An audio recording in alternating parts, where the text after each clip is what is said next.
I am paused, and this is Pause Opinions on. We got 14 years on you, kid. Got the bar, got the scar. Run your mouth, you won't get far. Call of Duty in this bitch. Hop on WW2, cause Fortnite is through. So first things first, I have to give thanks to those who commented on the last episode, whether it be with congratulations, routines, or suggestions for this episode. I appreciate you viewing my content, and I appreciate you commenting and interacting with me, because without you, I wouldn't have the drive to make content that I do now, and you wouldn't have this extra episode of Pause Opinions on. Well, that and Tombstone's on vacation, so someone's gotta hold it down. So back to the video.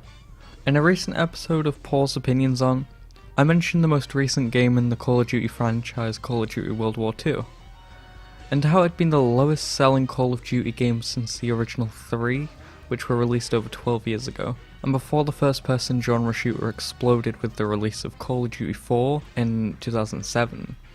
Call of Duty World War II was a return to the boots on the ground gameplay of old that the Call of Duty community were craving after the futuristic failures in Halo-esque gameplay of Advanced Warfare and Infinite Warfare.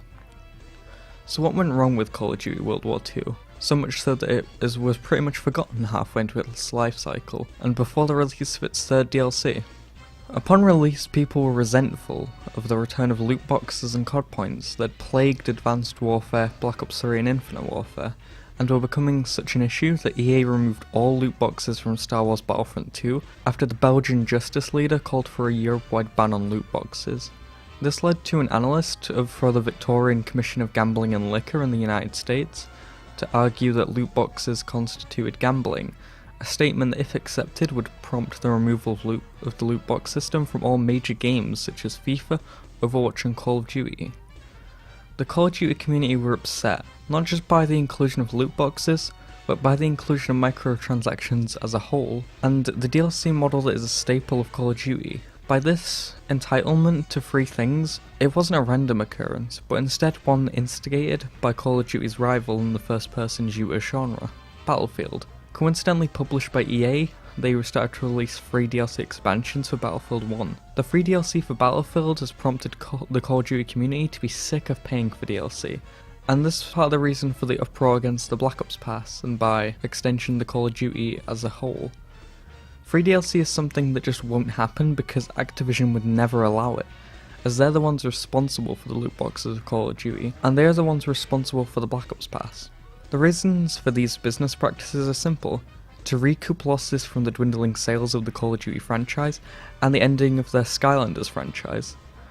The reason for the Black Ops Pass is to guarantee the money from the Season Pass instead of allowing players to decide how much they want to spend on maps and which maps they want. And the reason for the loot box is simple: to prey on those with gambling issues and con them into paying hundreds just to get a weapon. This is made obvious when it came out that Activision made a record of over $4 billion from microtransactions in 2017, and they made over $1 billion in the final quarter of 2017 alone. Business practices aren't the only issues in Call of Duty World War II. Multiplayer statistically, Call of Duty's most played mode, had a lot of issues in Call of Duty World War II's launch. Not unlike many other Call of Duty games at launch, it had many connection and server issues. They kept going down consistently for the first 2 or 3 months, so much so they had to take down the headquarters, but compared to the game's other problems, this technical error pales in comparison to multiplayer's other fundamental errors. Speaking of headquarters, a large issue with multiplayer at the start was its headquarters system, which is basically identical to Destiny's social hub, and has a firing range to test out guns and a 1v1 mode. But the main purpose of the headquarters is to sell more loot boxes, as in the headquarters what you get is seen by everyone, so if somebody gets that new P.O.O gun, then there's a high chance that more people will buy some loot boxes because they saw that they can actually get these new guns. And making it even more obvious, there is constantly a supply drop button in the bottom right hand corner of the screen, and even if you buy loot boxes, you mainly just get grips and an outfit, and even if you do get these things, you won't know what division or weapon they're for until you spend the 15 minutes you could have been playing a multiplayer match searching for them. And at the start of Call of Duty World War II, you had to load into the headquarters to get into a game, meaning it would take about 10 minutes to get into a match, as opposed to the quick matchmaking of Fortnite Battle Royale, which has 100 player lobbies, whereas the largest lobby in Call of Duty World War II is only 42. Call of Duty World War II also had an abysmal score and XP earn rate system, so it basically was a chore to prestige and earn things like score streaks, yet another staple of Call of Duty. And this is so people use the XP bonuses from weapon variants and weapon orders obtained through loot boxes, so that they can make more money. Speaking of making money, another issue with the multiplayer is its shallow map rotation, with there being only 9 maps at launch, all of which are small, bland, boring 3-lane maps, meaning to have variety in multiplayer you had to buy map packs. This lack of variety, poor reward system, and departure from the advanced EXO movement system back to the slower paced boots on the ground gameplay makes the multiplayer feel boring, which pushed people over to Fortnite, and it's a fast paced, addictive, overall more enjoyable pre-Battle Royale mode. Biggest issue multiplayer had, however, wasn't the tedium of playing it, but its main class system, divisions. Certain divisions pretty much had their own exclusive perks, but it was pretty much obvious that certain divisions were better than others, specifically the infantry and the mountain division, with the infantry allowing you to have a third primary attachment, and the mountain division has a perk where your death isn't shown, like your location, to the other team, and one where if an enemy is in your scope then the name tag will pop up, making it easier for you to aim at them. Another issue with the divisions is that it locked certain weapons to certain divisions, specifically rocket launchers, to the armor division. These things basically meant that whichever division was the best, that they were the one most likely going to be played. The division system was so broken that there was a complete overhaul to the division system in April, which it removed exclusivity, attachments, and abilities such as the bayonet, tactical knife, and the ability to hold your breath when aiming with snipers. Also, it added third attachment slots across all weapons by default, which this change Sledgehammer tried to buff other divisions and the underused ones and make the game more balanced, but despite this change the damage was already done with the explosion of Fortnite, leading to a large portion of the multiplayer fanbase flocking over to Battle Royale. But hey, Call of Duty World War II isn't all bad. Take World War II Zombies for instance.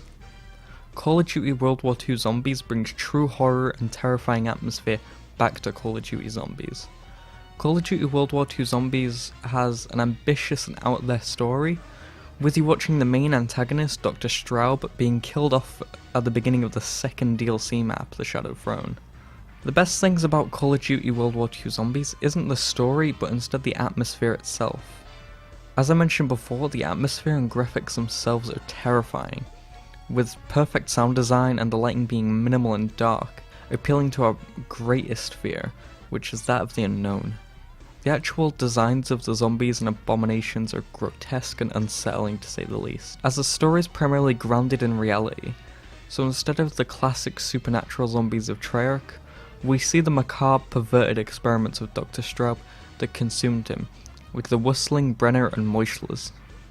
But the most important thing World War II Zombies is the gameplay, as it differs from the simplistic classic zombies of Treyarch and their Horde mode, with a secret Easter egg that you have to spend hours shooting at random rocks to complete. As World War II keeps the Easter eggs that have become an integral part of zombies and the zombies community, but simplified them by adding an objective list and a casual Easter egg, which unfortunately was only in the on-disc map, The Final Reich, as it only served as a way to get more people into hardcore Easter eggs. But unlike Treyarch Zombies, World War II Zombies rewards players for completing Easter eggs and playing the game due to its reward system.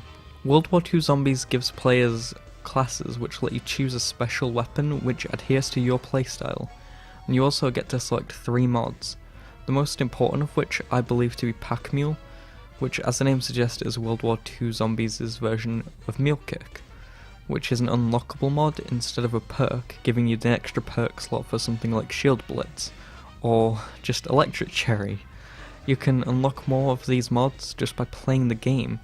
World War II Zombies offers zombie contracts which allow you to unlock things like guaranteed monkey bombs and rocket launches. But the most impressive thing that you can unlock is different characters to play as, adding even more replayability to World War II Zombies and by doing challenges. and I hope Jason Blundell takes a few pointers from World War II zombies, like the objective system and character unlocks. Overall, Paul's opinions on Call of Duty World War II is that it's the most supreme Call of Duty game since Black Ops 3, despite its poor multiplayer mode, and it has the most supreme non-treg zombies mode, with a deep, ambitious story and supreme gameplay and atmosphere innovations. And to be honest, Call of Duty World War II is a supreme Call of Duty game that was released at an unfortunate time, with it being eclipsed by the rise of Fortnite and the early announcement of Black Ops 4.